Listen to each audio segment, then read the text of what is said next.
Here's Johnny.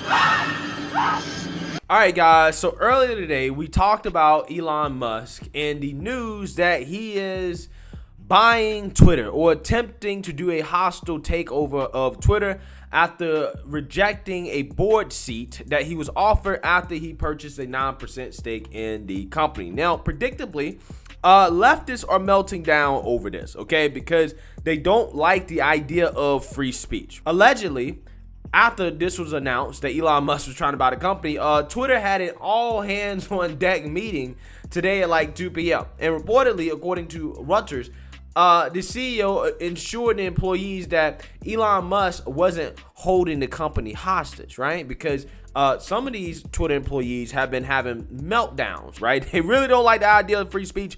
And they made that very, very, very clear in the reactions to the news that Elon Musk is in fact trying to buy all of Twitter. So we're going to get into some of those reactions.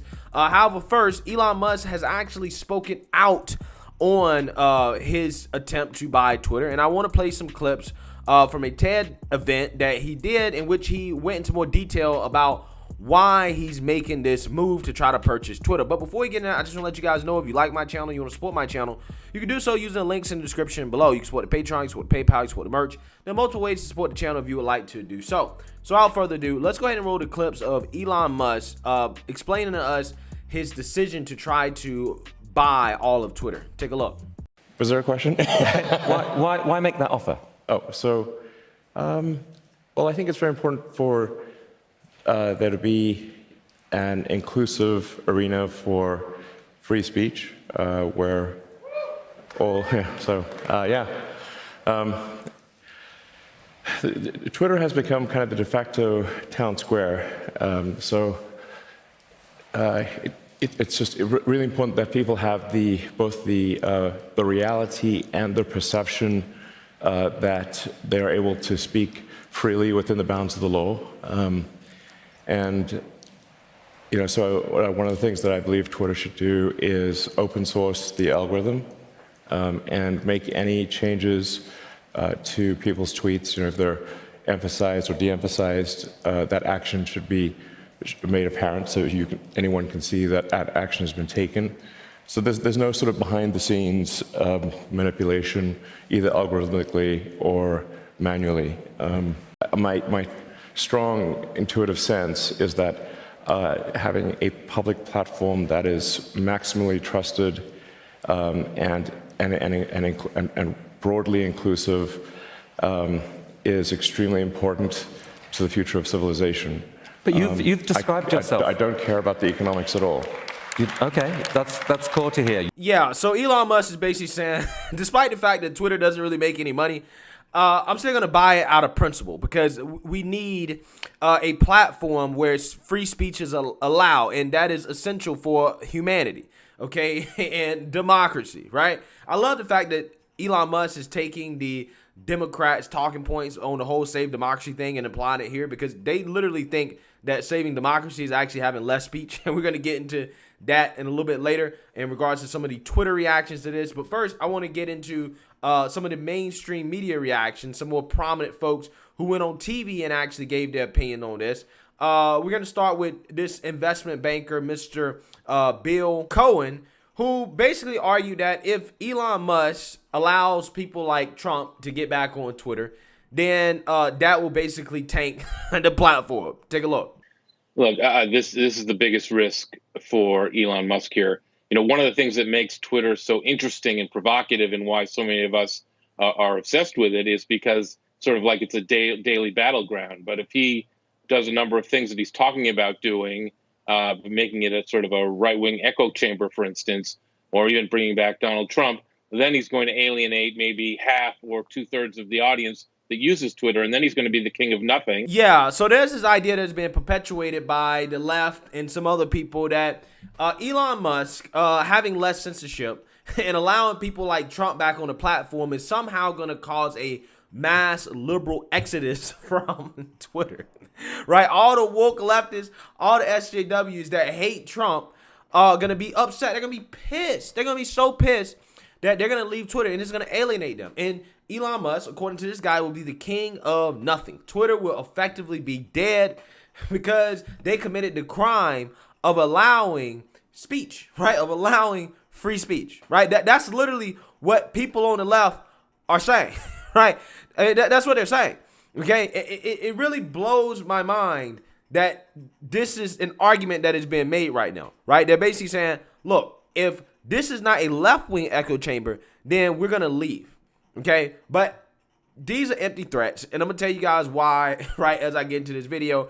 That's not going to happen. If Elon Musk actually does buy the platform, I think he's going to make it better, okay? I actually think he's going to attract more people to the platform. So let's read here. As Elon Musk's Twitter offers has users afraid he will turn it into Parler. So let's read some of the reactions here. Chaffed Charlie, who has the Ukrainian flag in his bio, so you know what's going on here. He says, a hostile takeover by Musk will turn Twitter into MySpace, Truth Social, and Parler.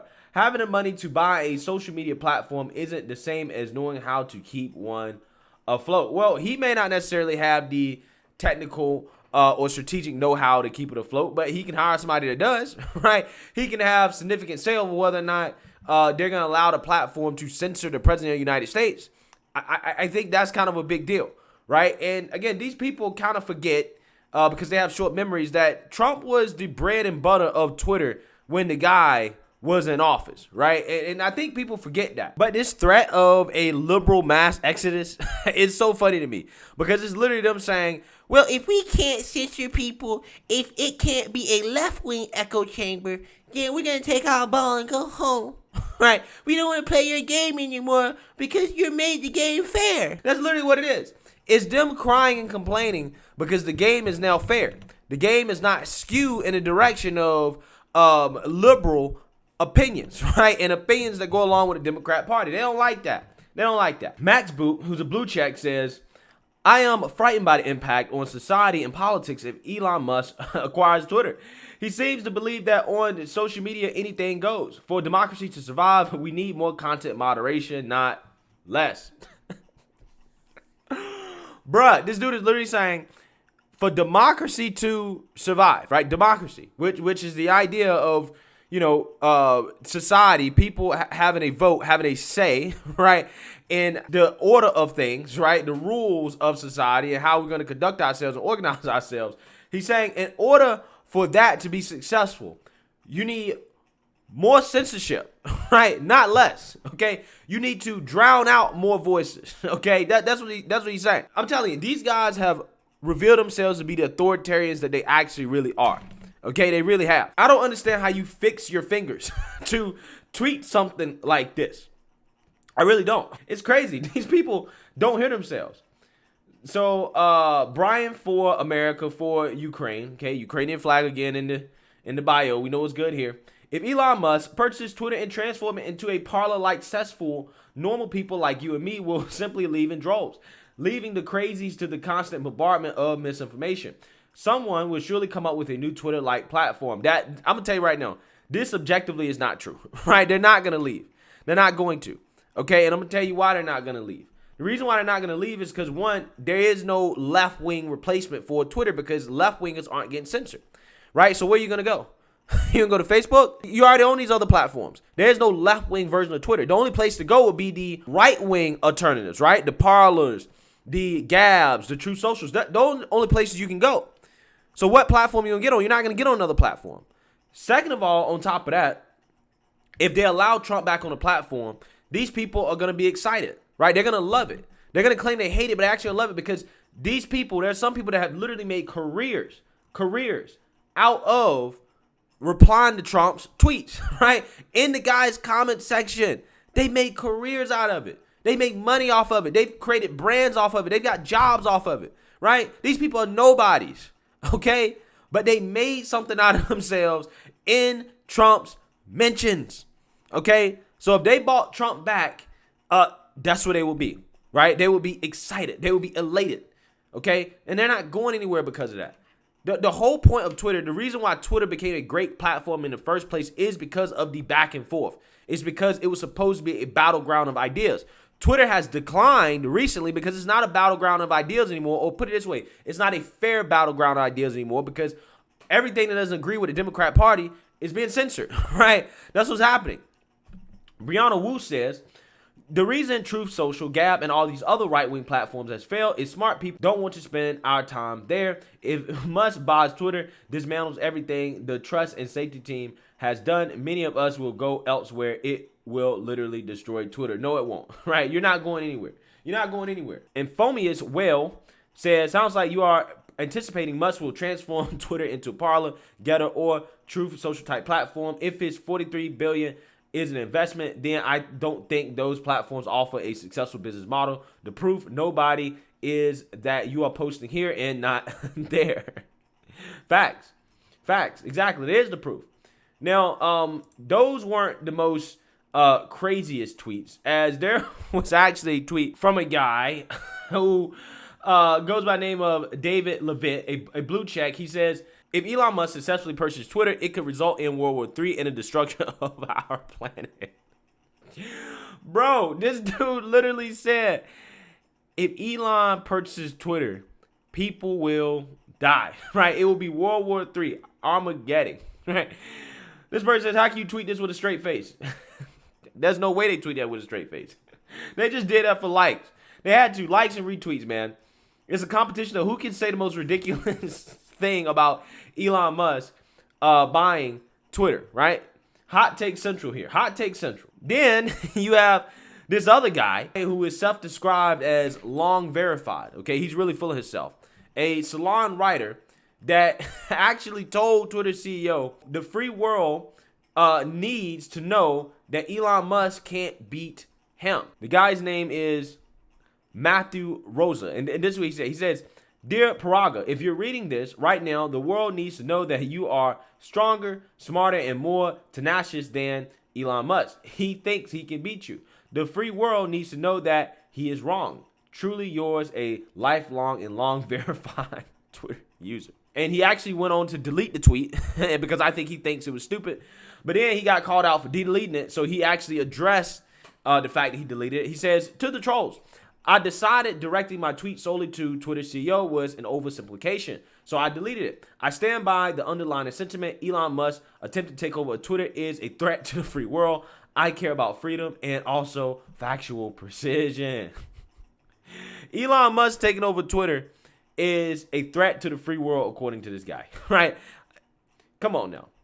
Now, obviously, he got roasted for this, for saying this, okay? Because it's so funny. Right? How these people really reveal themselves for who they really are. And then this guy says, if Elon Musk allows Trump back on Twitter, it will be the death blow to the free world. Trump's big lie will spread like a virus.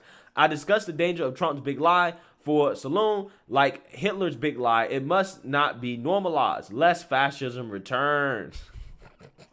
Oh my God, man. Yeah, these people are insane.